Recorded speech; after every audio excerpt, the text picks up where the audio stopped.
अस्सलाम वालेकुम लो जी तुसीं देख रहे पंजाबी चैनल तुहाडे सारिਆਂ ਦਾ ਲਾਈਕ ਕਰਨ ਤੇ ਚੈਨਲ ਨੂੰ ਸਬਸਕ੍ਰਾਈਬ ਕਰਨ ਦਾ ਬਹੁਤ ਸ਼ੁਕਰੀਆ। और बाबा जी फरमाते हैं कि जिन्होंने अजे तक सबसक्राइब नहीं किया उन्होंने अज राती आएगा एक बहुत बुरा भैड़ा ख्वाब तो अगले दिन वो ख्वाब सच हो जाएगा। हाँ इस करके हाँ बाबा जी बड़ी टैक्नीकल जी ना गल करते हैं।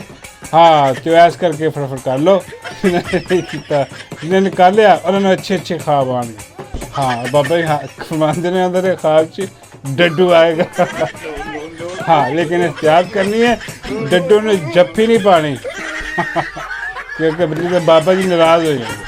हाँ जी लो जी अज फिर मैं तुहाडे सामने एक होर इंटरव्यू लैके आया वहाँ जिहड़ा कीता है अपने भट्टी साहब ने इरशाद भट्टी साहब ने भट्टी होई भट्टिया अपना ट्रक भट्टिया अपना ट्रक हर बारी मैं तुहानूं दसदा हाँ कि भी भट्टी ने नवां विआह कीता होया। हाँ वो इंज ही आ कि भी तुसीं ट्रक लै लो या विआह कर लो उन्हें विआह कर लिया। हाँ बाबा जी कहते मैं हुंदा तो मैं ट्रक लै जाना सी। हाँ ट्रक च डड्डू नूं पा के लै जाना सी। हाँ 2 in 1 प्रोग्राम हो जाना सी। लेकिन चलो भट्टी साहब की क्या बात है भट्टी हुण जनाब पहुँचे दर ते। हाँ भट्टी का भी यही हिसाब है कभी उनके दर कभी उनके दर कभी दर बदर।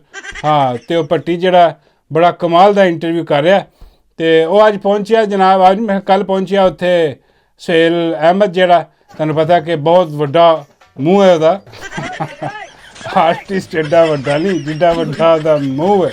हाँ लोग इंज ही कहते कि बहुत वड्डा आर्टिस्ट लेकिन एक्चुअली वह मूँह ही बहुत वड्डा आर्टिस्ट तो होएगा अच्छा आर्टिस्ट बल्कि है अच्छा आर्टिस्ट जी अच्छी गल है वह मननी चाहिए कि आर्टिस्ट सुहेल अहमद वर्गा कोई नहीं। हाँ बड़ा कमाल का हर करैक्टर दे विच बहुत कमाल लगता बड़ा अच्छा निभाता।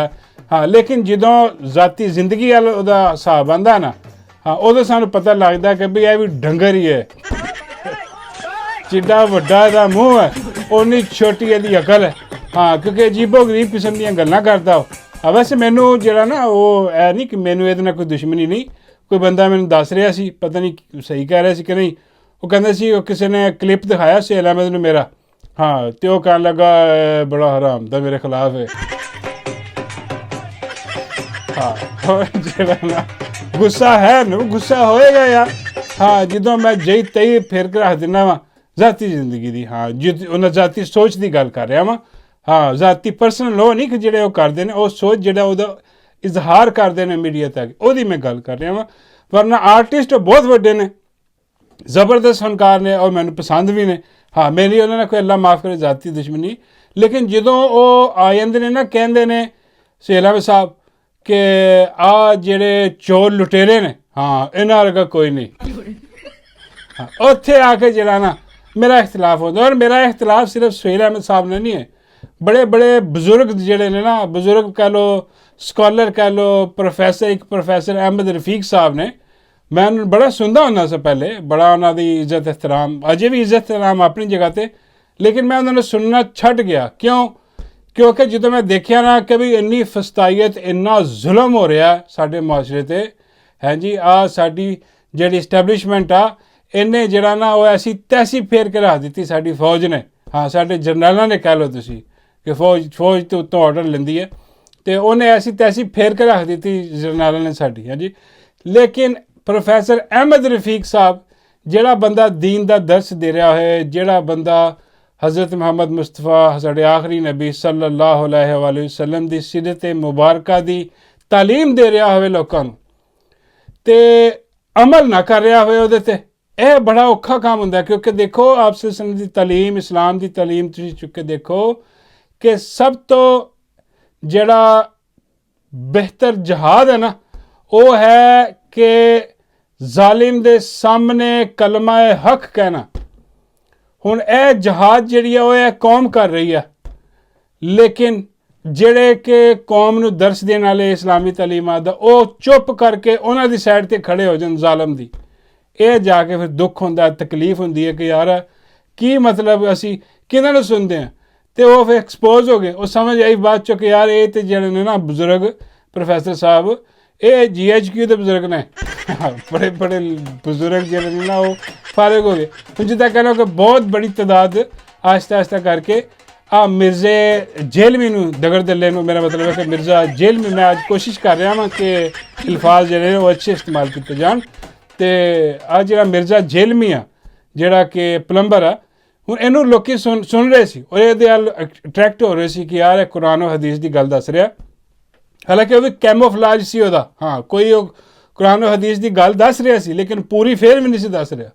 ਹਾਂ, ਉਹ ਆਪਣਾ ਵਿੱਚ ਜਿਹੜਾ ਨਾ ਉਹ ਦੱਸ ਕੇ ਆਪਣਾ ਫਸਾਦ ਵੀ ਵਿੱਚ ਜਿਹੜਾ ਨਾ ਉਹ ਪੈਕ ਕਰਕੇ ਦੇ ਰਿਹਾ ਸੀਗਾ ਕਿ ਵੀ ਇਹਦੇ ਵੀ ਖਿਲਾਫ ਉਹਦੇ ਵੀ ਖਿਲਾਫ ਬੋਲੋ, ਬਾਬਿਆਂ ਨੂੰ ਵੀ ਰਗੜ ਦਿਓ, ਉਹਨਾਂ ਨੂੰ ਵੀ ਰਗੜ ਦਿਓ। ਬਈ ਗੱਲ ਜਿਹੜੀ ਹੈ ਨਾ ਉਹ ਕਰਨੀ ਚਾਹੀਦੀ। ਦੇਖੋ ਜਿਹੜੇ ਬਜ਼ੁਰਗਾਂ ਨੇ ਦੀਨ ਆ, ਜਿਨ੍ਹਾਂ ਨੇ ਇੰਨਾ ਕੰਮ ਕੀਤਾ ਦੀਨ ਵਾਸਤੇ, ਦੀਨ ਨੂੰ ਫੈਲਾਇਆ ਕੰਮ, ਬਈ ਉਹ ਆਪਣਾ ਕੰਮ ਕਰਕੇ ਚਲੇ ਗਏ। ਹੁਣ ਉਹਨਾਂ ਦੇ ਪਿੱਛੇ ਜਿਹੜੇ ਉਹਨਾਂ ਦਾ ਨਾਮ ਲੈ ਰਹੇ ਆ, ਉਹਨਾਂ ਦਾ ਨਾਮ ਲੈ ਕੇ ਜਿਹੜਾ ਨਾ ਉਹ ਝੂਠ ਔਰ ਅਜੀਬੋ ਗਰੀਬ ਕਿਸਮ ਦੀਆਂ ਨਵੀਆਂ ਚੀਜ਼ਾਂ ਇਜਾਦ ਕਰਕੇ ਜਿਹੜੀਆਂ ਨਾ ਉਹਨਾਂ ਦੇ ਨਾਮ 'ਤੇ ਕਰ ਰਿਹਾ, ਬਈ ਉਹਨਾਂ ਦਾ ਕਸੂਰ ਹੈ ਨਾ, ਉਹ ਬਜ਼ੁਰਗਾਂ ਦਾ ਕਸੂਰ ਤਾਂ ਨਹੀਂ ਗਾ। ਉਹ ਤਾਂ ਆਪਣਾ ਦੀਨ ਦਾ ਕੰਮ ਕਰਕੇ ਦੀਨ ਹੱਕ ਫੈਲਾ ਕੇ ਉਹ ਚਲੇ ਗਏ ਅੱਲਾ ਦੇ ਘਰ, ਗੱਲ ਖਤਮ, ਦੁਨੀਆ ਤੋਂ ਉਹਨਾਂ ਦਾ ਕਿੱਸਾ ਤਮਾਮ। ਲੇਕਿਨ ਉਹ ਜਿਹੜੇ ਹੁਣ ਜਿਹੜੀ ਕਿ ਫੈਲ ਗਈ ਹੈ ਮੁਆਸ਼ਰੇ ਦੇ ਵਿੱਚ, ਜਿਹੜੀਆਂ ਚੀਜ਼ਾਂ ਬੁਰਾਈਆਂ ਫੈਲ ਗਈਆਂ ਉਹਨਾਂ ਦੇ ਨਾਮ ਤੋਂ, ਉਹ ਗਲਤ ਆ, ਉਹਨੂੰ ਗਲਤ ਕਰਨਾ ਚਾਹੀਦਾ। ਇਹ ਸਿੱਧਾ ਉਹ ਜਿਹੜੇ ਬਜ਼ੁਰਗਾਂ ਨੇ ਦੀਨ ਨੇ, ਜਿਨ੍ਹਾਂ ਨੇ ਕੰਮ ਕੀਤਾ ਦੀਨ ਵਾਸਤੇ, ਉਹਨਾਂ ਦਾ ਜਿਹੜਾ ਨਾ ਉਹਨਾਂ ਦੇ ਪਿੱਛੇ ਪੈ ਗਿਆ। ਅਤੇ ਉਹ ਪਹਿਲੇ ਵੀ ਇਹ ਗਲਤ ਸੀ, ਲੇਕਿਨ ਜਿੱਦਾਂ ਇਹ ਐਕਸਪੋਜ਼ ਹੋਇਆ, ਜਿਸ ਤਰ੍ਹਾਂ ਹੀ ਇਹ ਰਜੀਮ ਚੇਂਜ ਹੋਈ ਆ ਅਤੇ ਇਹ ਜਾ ਕੇ ਖੜਾ ਹੋ ਗਿਆ ਜਨਾਬ ਕੰਪਨੀ ਦੇ ਨਾਲ, ਉੱਥੇ ਜਾ ਕੇ ਸਾਨੂੰ ਸਾਰਿਆਂ ਨੂੰ ਪਤਾ ਲੱਗ ਗਿਆ, ਖਬਰ ਮਿਲ ਗਈ ਕਿ ਬਈ ਇਹ ਤਾਂ ਬੜਾ ਵੱਡਾ ਵਿੱਚ, ਮੇਰਾ ਮਤਲਬ ਹੈ ਕਿ ਦਗੜ ਦੱਲਾ, ਇਸ ਤੋਂ ਚੱਲ ਫਾਜ਼ ਮੈਨੂੰ ਮਿਲ ਨਹੀਂ ਰਿਹਾ। ਹਾਂ, ਇਹਦੇ ਵਾਸਤੇ, ਮਿਰਜ਼ੇ ਵਾਸਤੇ। ਹਾਂ, ਅਤੇ ਖੈਰ ਗੱਲ ਸੁਹੇਲ ਅਹਿਮਦ ਦੀ ਹੋਣੀ ਸੀਗੀ, ਉਹ ਗੱਲ ਇੱਧਰ ਮਿਰਜ਼ੇ ਤੁਰ ਗਈ। ਕਿ ਉਹ ਮੈਂ ਗੱਲ ਦੱਸ ਰਿਹਾ ਕਿ ਜ਼ਾਤੀ ਸੋਚ ਜਿਹੜੀ ਹੈ ਨਾ ਬੰਦੇ ਦੀ, ਉਹ ਜਦੋਂ ਉਹਦਾ ਇਜ਼ਹਾਰ ਕਰੇ ਅਤੇ ਡੈਫੀਨੇਟਲੀ ਵੀ ਸਾਡੇ ਵੀ ਜ਼ੇਨ ਆ, ਸਾਡੇ ਵੀ ਦਿਮਾਗ, ਅਸੀਂ ਵੀ ਸੋਚਦੇ ਹਾਂ ਅੱਗੇ ਵੀ ਆ ਜਿਹੜੇ ਜ਼ੁਲਮ ਕਰਨ ਵਾਲੇ ਆ, ਉਹ ਜ਼ੁਲਮ ਕਰਨ ਵਾਲਾ ਔਰ ਜ਼ਾਲਮ ਔਰ ਮਜ਼ਲੂਮ ਬਰਾਬਰ ਤਾਂ ਨਹੀਂ ਹੋ ਸਕਦੇ। ਜਿਹੜਾ ਜ਼ਾਲਿਮ ਦੇ ਨਾਲ ਜਾ ਕੇ ਖੜਾ ਹੋ ਗਿਆ, ਬਈ ਉਹਨੂੰ ਵੀ ਅਸੀਂ ਜ਼ਾਲਮ ਦਾ ਸਾਥੀ ਕਹਾਂਗੇ ਨਾ, ਅਤੇ ਉਹਦੇ ਨਾਲ ਵੀ ਉਹਦੀ ਫਿਰ ਕੋਈ ਇੱਜ਼ਤ ਤਾਂ ਬਾਕੀ ਨਹੀਂ ਰਹੇਗੀ, ਜਿੱਦਾਂ ਮਿਰਜ਼ੇ ਦੀ ਕੱਖ ਨਹੀਂ ਰਿਹਾ ਬਾਕੀ ਉਹਦੇ ਹੁਣ ਪੱਲੇ। ਅਤੇ ਇੱਦਾਂ ਹੀ ਜਿਹੜਾ ਨਾ ਹੁਣ ਸੁਹੇਲ ਅਹਿਮਦ ਸਾਹਿਬ, ਕੰਮ ਇਹਨਾਂ ਦਾ ਬੜਾ ਅੱਛਾ, ਆਲਾ, ਇਹ ਉਹ ਸਾਰਾ ਬੜੇ ਫਨਕਾਰ, ਲੇਕਿਨ ਜਦੋਂ ਹੀ ਆ ਮੂੰਹ ਖੋਲ੍ਹਦਾ ਸਿਆਸਤ 'ਤੇ, ਹਾਂ, ਆਪਣੀ ਪਸੰਦ ਦਾ, ਉਹਦਾ ਪਤਾ ਲੱਗ ਜਾਂਦਾ ਇਹਦਾ ਕਰੈਕਟਰ, ਹਾਂ, ਕਿ ਬਈ ਇਹ ਇੰਤਹਾਈ 2 ਨੰਬਰ ਆਦਮੀ ਹੈ, ਇੰਤਹਾਈ ਫਰਕ ਆਦਮੀ ਹੈ। ਹਾਂ, ਜਿਹਨੂੰ ਇੰਨਾ ਹੀ ਨਹੀਂ ਪਤਾ ਕਿ ਬਈ ਆਹ ਚੋਰ ਲੁਟੇਰੇ ਜਿਹੜੇ ਮੁਲਕ ਬਰਬਾਦ ਕਰਕੇ ਲੈ ਗਏ, ਹਾਂ, ਉਹਨਾਂ ਦੀ ਤੂੰ ਹਮਾਇਤ ਕਰ ਰਿਹਾ। ਹੁਣ ਇਹ ਕਹਿੰਦਾ ਜੀ ਕਿ ਉਹ ਤਾਂ ਤੁਸੀਂ ਕਿਹਨਾਂ ਦੀ ਮੁਖਾਲਫਤ ਕਰ ਰਹੇ ਹੋ ਜੀ, ਔਰ ਨਵਾਜ਼ ਸ਼ਰੀਫ, ਉਹ ਤਾਂ ਲਾਹੌਰ ਉਹਨਾਂ ਤੋਂ ਸ਼ੁਰੂ ਹੁੰਦਾ ਸੀ, ਉਹਨਾਂ ਦੇ ਨਾਂ 'ਤੇ ਖਤਮ ਹੁੰਦਾ ਸੀ। ਇੱਕ ਗੱਲ ਹੈ ਕਰਨ ਵਾਲੀ ਕਿ ਜੀ ਉਹ ਜਾਂਦੇ ਸੀ ਜੀ, ਉਹਨਾਂ ਦਾ ਆਪਣਾ ਲੋਹਾਰਾਂ ਦੀ ਫੈਕਟਰੀ ਆ ਜਾਂਦੀ ਸੀ, ਤਾਂ ਸਮਝਦੇ ਸੀ ਜੀ ਕਿ ਲਓ ਜੀ ਆ ਲਾਹੌਰ ਸ਼ੁਰੂ ਹੋ ਗਿਆ। ਹਾਂ, ਇਤਫਾਕ ਫਾਊਂਡਰੀ ਲੋਹਾਰਾਂ ਦਾ ਫੈਕਟਰੀ ਜਿਹੜੀ ਖਤਮ ਹੁੰਦੀ ਸੀ, ਸਾਨੂੰ ਪਤਾ ਲੱਗਦਾ ਸੀ ਲਓ ਜੀ ਅਸੀਂ ਲਾਹੌਰੋਂ ਨਿਕਲ ਗਏ।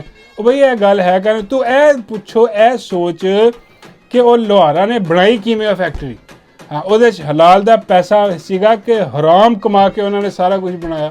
ਇਹ ਹੈ ਸਵਾਲ ਕਰਨ ਦਾ ਔਰ ਪੁੱਛਣ ਦਾ ਔਰ ਸਮਝਣ ਦਾ। ਲੇਕਿਨ ਨਹੀਂ, ਉਹ ਉਨੀ ਖੋਤੇ ਵਾਲੀ ਅਕਲ ਹੈ ਨਾ ਕਿ ਪਟਵਾਰੀਆਂ ਦੇ ਖੋਤੇ ਦੇ ਦਿਮਾਗ ਹੁੰਦੇ। ਹੁਣ ਵੱਡਾ ਹੋ ਗਿਆ, ਮੂੰਹ ਵੀ ਇਹਦਾ ਐਡਾ ਵੱਡਾ ਹੋ ਗਿਆ, ਇੱਜ਼ਤ ਇhtਰਾਮ ਇਹਦੀ ਆਪਣੀ ਜਗ੍ਹਾ 'ਤੇ।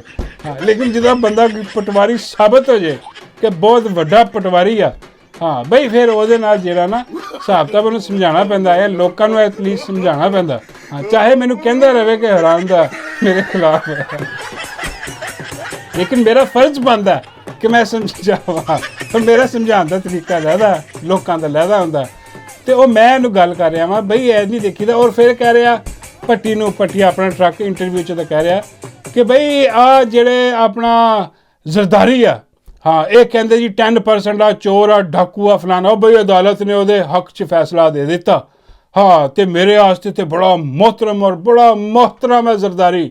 ਅੰਦਾਜ਼ਾ ਕਰੋ ਵੀ ਆਹ ਕਿਹੜੀ ਅਦਾਲਤ, ਆਹ 26ਵੀਂ ਆਈਨੀ ਤਰਮੀਮ ਵਾਲੀ ਅਦਾਲਤ, ਜਾਂ ਆਹ ਫੌਜੀਆਂ ਦੇ ਮੁਸੱਲਤ ਜਿਨ੍ਹਾਂ ਨੇ ਮੁਸੱਲਤ ਕੀਤੀ ਹੋਈ ਅਦਾਲਤ, ਅੱਜ ਜਰਨੈਲਾਂ ਨੇ ਜਿਨ੍ਹਾਂ ਨੇ ਹਿਸਾਬ ਲਾ ਕੇ ਜਿਹੜਾ ਆਪਣੇ ਜੱਜ ਉੱਤੇ ਟੱਟੂ ਪੱਪੂ ਉਹ ਭਰਤੀ ਕਰ ਦਿੱਤੇ, ਉਹਨਾਂ ਦੇ ਮੁਲਾਜ਼ਮ ਜਿਹੜੇ ਆ, ਹੁਣ ਇਹ ਫੈਸਲਾ ਦੇਣ ਕਿ ਨਹੀਂ ਵੀ ਜ਼ਰਦਾਰੀ ਪਾਕ ਸਾਫ ਆ। ਹਾਂ, ਅਤੇ ਇਹ ਕਹੇ ਜੀ ਮੇਰੇ ਲਈ ਬੜਾ ਮੁਹਤਰਮ ਆ। ਬਈ ਉਹ ਡਕੈਤ ਆ। ਹਾਂ, ਤੇਰੀ ਆਪਣੀ ਅਕਲ ਹੈ ਨਹੀਂ, ਤੈਨੂੰ ਨਜ਼ਰ ਨਹੀਂ ਆ ਰਿਹਾ ਮੁਲਕ 'ਚ ਕੀ ਹੋਈ ਜਾ ਰਿਹਾ। ਜੰਗਲ ਦਾ ਕਾਨੂੰਨ ਹਰ ਜਗ੍ਹਾ 'ਤੇ ਉਹਨਾਂ ਨੇ ਕਬਜ਼ਾ ਕਰ ਲਿਆ। ਅਦਾਲਤਾਂ ਜਿਹੜੀਆਂ ਨਾ, ਕਿੱਥੇ ਇਨਸਾਫ ਰਹਿ ਹੀ ਨਹੀਂ ਗਿਆ ਉਹਨਾਂ 'ਚ। ਉਹ ਜਿਹੜੇ ਵੀ ਹੁਣ ਫੈਸਲੇ ਦੇ ਰਹੀਆਂ ਅਦਾਲਤਾਂ, ਉਹ ਸਾਰੀਆਂ ਪੁੱਛ ਕੇ ਦੇ ਰਹੀਆਂ ਤੇ ਜਿੱਦਾਂ ਕਹਿ ਰਿਹਾ ਕਿ ਜੀ ਮੇਰੇ ਉਹ ਡਕੈਤ ਇਹਦੇ ਵਾਸਤੇ ਮੁਹਤਰਮ ਹੋ ਗਿਆ। ਇੱਥੇ ਫਿਰ ਬਣਦਾ ਨਾ ਇਹਨੂੰ ਕਹਿਣਾ ਕਿ ਉਹ ਮੋਟੇ ਦਿਮਾਗ ਵਾਲੇ ਪਟਵਾਰੀ, ਹਾਂ ਕੁਛ ਸੋਚ ਕੁਛ ਸਮਝ ਕੁਛ ਦੇਖ ਕੀ ਹੋ ਰਿਹਾ। ਫਿਰ ਕਹਿੰਦਾ ਜੀ ਨਵਾਜ਼ ਸ਼ਰੀਫ ਨੂੰ ਵੀ ਬਰੀ ਕੀਤਾ ਜੀ ਅਦਾਲਤਾਂ ਨੇ, ਉਹ ਮੇਰੇ ਵਾਸਤੇ ਤੇ ਬੜੇ ਮਕਾਮ ਇੱਜ਼ਤਦਾਰ ਲੋਕ ਨੇ, ਕੋਈ ਚੋਰ ਲੁਟੇਰੇ ਕੋਈ ਕੁਛ ਨਹੀਂ ਗਏ। ਅਦਾਲਤਾਂ ਨੇ ਉਹਨਾਂ ਕਿਹੜੀਆਂ ਅਦਾਲਤਾਂ ਨੇ ਆਜ਼ਾਦ ਕੀਤਾ? ਫਿਰ ਕਹਿੰਦਾ ਜੀ ਉਹ ਪਹਿਲੀ ਅਦਾਲਤ ਦੀ ਗੱਲ ਮੰਨਣਾ ਕਿ ਹੁਣ ਅਲੀ ਬਈ ਤੂੰ ਆਪੇ ਹੀ ਫੈਸਲਾ ਕਰ ਲੈ ਕਿ ਤੂੰ ਪਹਿਲੀ ਅਦਾਲਤ ਦੀ ਗੱਲ ਮੰਨ ਲਈ ਆ ਕਿ ਹੁਣ ਗੱਲ ਮੰਨ। ਪਹਿਲੇ ਫਿਰ ਵੀ ਥੋੜ੍ਹਾ ਇਨਸਾਫ ਸੀ ਅਦਾਲਤਾਂ ਦੇ ਵਿੱਚ, ਹੁਣ ਕੀ ਆ? ਹੁਣ ਤੇ ਟੋਟਲ ਕੰਟਰੋਲ ਆ। ਕਾਜ਼ੀ ਵਰਗਾ ਆ ਕੇ ਬਹਿ ਗਿਆ ਉੱਥੇ, ਬਿਠਾਇਆ ਲਿਆ ਕੇ, ਜੋ ਉਹਨੇ ਗੰਦ ਮਾਰਿਆ ਅੱਜ ਅਕਵਾਮੇ ਆਲਮ ਕਹਿ ਰਿਹਾ ਵਾ, ਸਾਰੀ ਦੁਨੀਆ 'ਚ ਮਸ਼ਹੂਰ ਆ ਕਿ 2 ਨੰਬਰ ਜਿਹੜਾ ਨਾ ਫੈਸਲੇ ਦੇ ਕੇ ਗਿਆ ਵਾ, ਅਤੇ ਇਹਦਾ ਜਿਹੜਾ ਨਾ ਉਹ ਹਿਸਾਬ ਕਿਤਾਬ ਵੀ ਇਹਦਾ ਹੋਣਾ ਚਾਹੀਦਾ। ਅਤੇ ਅੱਜ ਜਿਹੜੀ ਉਹ ਯਾਹੀਆ ਅਫਰੀਦੀ ਯਾਹੀਆ ਠੱਗ ਬੈਠਾ, ਉਹ ਜੋ ਫੈਸਲਾ ਉੱਥੋਂ ਆਉਂਦਾ ਪਿੰਡੀ ਤੋਂ ਉਹ ਲਾ ਦਿੰਦਾ। ਉਹ ਜਾ ਕੇ ਮੀਆਂ ਸਾਹਿਬ ਬਾਹਰੋਂ ਆਏ ਸੀ, ਏਅਰਪੋਰਟ 'ਤੇ ਗਈ ਅਦਾਲਤ ਆਪ ਫਿੰਗਰਪ੍ਰਿੰਟ ਲੈ ਕੇ, ਅਤੇ ਉੱਥੇ ਇਹਨਾਂ ਨੂੰ ਉਹ ਬਈ ਸਾਰਾ ਨਜ਼ਰ ਆ ਰਿਹਾ ਕਿ ਕਿਹੜੀ ਅਦਾਲਤ ਆਪਣਾ ਦਿਮਾਗ ਇਸਤੇਮਾਲ ਕਰ ਇਹਦੇ 'ਚ। ਜਿੱਡਾ ਵੱਡਾ ਤੇਰਾ ਮੂੰਹ ਹੈ ਨਾ, ਕਮ ਸੇ ਕਮ ਓਨਾ ਕੀ ਤੇ ਆਪਣੀ ਅਕਲ ਇਸਤੇਮਾਲ ਕਰ ਲੈ। ਔਰ ਰਸੀਦਾਂ ਮੰਗੋ ਨਾ ਕਰ, ਓਨੀ ਕੀ ਕਰ ਲੇਗਾ ਨਾ ਤੇ ਤੈਨੂੰ ਸਮਝ ਆ ਜਾਏਗੀ ਕਿ ਬਈ ਇਹ ਚੋਰ ਲੁਟੇਰੇ ਨੇ।